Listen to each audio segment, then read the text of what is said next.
Joining me now, former Republican National Committee Chairman and current MSNBC political analyst Michael Steele. Here at the table, NBC senior reporter Ben Collins, a man who lives in those online forums, and also former Assistant Director for Counterintelligence at the FBI and MSNBC National Security Analyst Frank Figliuzzi. And finally, former Democratic Congresswoman Donna Edwards. Frank, I'm going to start with you. And in television, it's like you often want to cut things short, right? We want pace. We want things fast. 30-second clips. Let's do a quick mashup, right? I made the producers on this program do a long mash of all that language because I wanted people to see the totality of it. I mean, we could have played hours of it, right? That's like a worst hits instead of greatest hits package. And we ran it long so you could have a sense of the scale and the sweep of it. Republican elected officials, people in the right-wing fever swamp on television and other places, just how incendiary and how irresponsible the rhetoric has been. I ask you to assess it and assess its potential impact on our politics and our safety in the weeks and months ahead.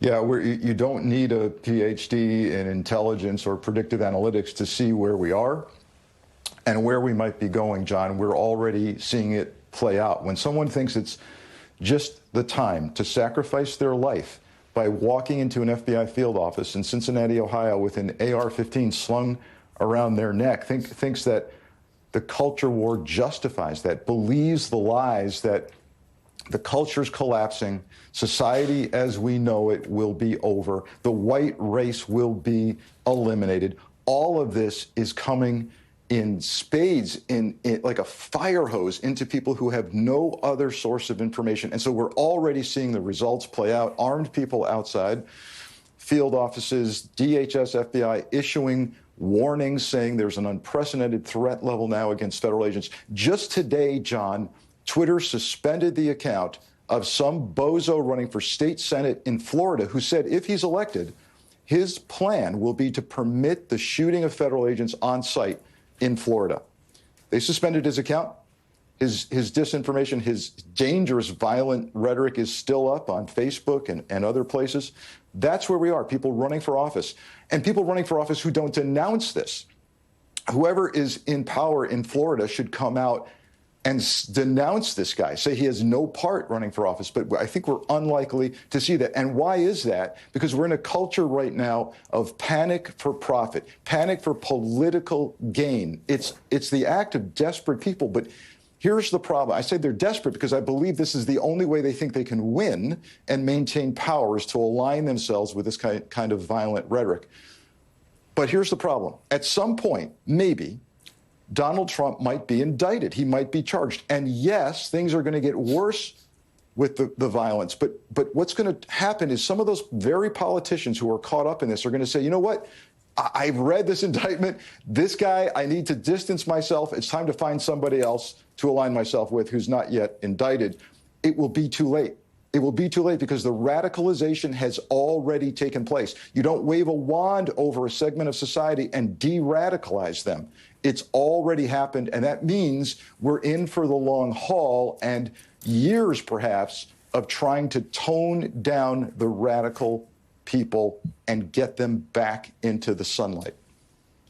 Michael Steele, because you're the former chairman of the Republican Party, this question has to go to you.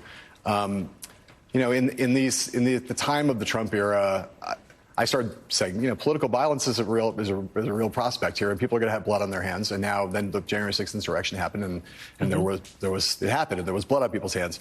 It's not just a Donald Trump phenomenon. You go back to the bombing of the Murrah building in Oklahoma City back in 1995.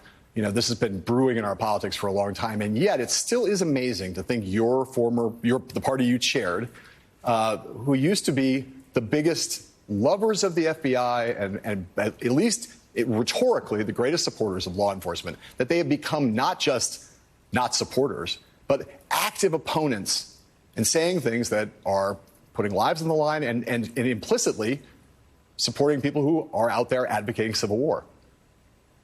It has been going on for a while, John, and it really goes back to the late 50s, where we saw at that time the emergence of the John Birch Society, sort of the right-wing racist, sort of mindset that tried to infiltrate the party at that time.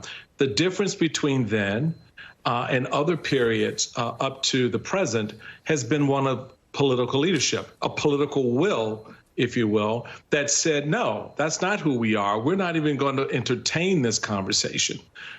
Get out of here. You saw that with Bob Dole at his convention when he ran for president, making it very clear that the party would not tolerate that type of rhetoric and behavior. You saw it with John McCain, who pushed back against the anti-Muslim sentiments that were borne out post 9/11, and certainly, rearing its head again during the run of Barack Obama.